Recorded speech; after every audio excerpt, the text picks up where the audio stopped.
France Inter. L'histoire du monde à présent, il est 7h moins le quart.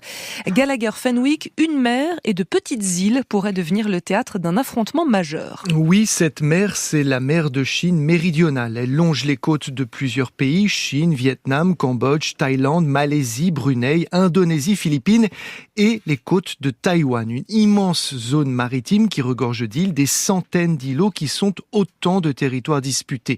Il y a par exemple l'archipel des Spratleys, 14 petites îles dont la superficie est négligeable et pourtant elles sont hautement militarisées. On y trouve 5 aérodromes différents et ça n'est pas tant parce qu'on y extrait un peu de pétrole, du gaz et beaucoup de poissons, mais bien parce qu'elles sont dans une zone très stratégique d'un point de vue militaire mais aussi commercial. On y est en plein cœur de l'Indo-Pacifique, dans l'un des corridors maritimes les plus importants au monde. La valeur du commerce qui transite chaque année par là se chiffre en milliards de dollars et c'est précisément là que l'on a assisté ces derniers jours à plusieurs accrochages entre des embarcations de Chine et des Philippines. Mais ça n'est pas nouveau, ces accrochages en mer de Chine du Sud. Vous avez raison, mais ce qui inquiète, c'est l'augmentation de la fréquence de ce qu'on va appeler des escarmouches en mer. Il y en a eu plusieurs rien que ce week-end. Ces accrochages sont chaque fois plus musclés les uns que les autres. Hier, les gardes-côtes philippins ont affirmé qu'un bâtiment de leur flotte a été volontairement percuté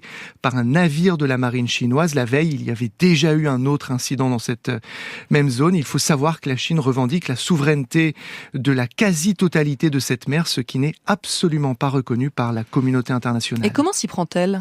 Bien progressivement, les Chinois occupent ces îlots. Ils y disposent des radars, des missiles et même des aérodromes où ils stationnent des avions de chasse. Quasiment toutes les nations que j'ai mentionnées au début de cette chronique, celles qui sont riveraines de cette mer, ont des revendications sur ces bouts de terre, mais c'est clairement la Chine qui, pour le moment, est prête à défendre les siennes plus agressivement que tout le monde. Les autres nations dans la zone, appuyées par leurs alliés, dont les Américains qui ont une forte présence militaire dans la région, vont devoir décider si elles laissent faire. Dans le cas contraire, le risque d'un embrasement international en haute mer est très réel. De dangereux accrochages en mer de Chine du Sud, c'était l'histoire du monde signé Gallagher Fenwick.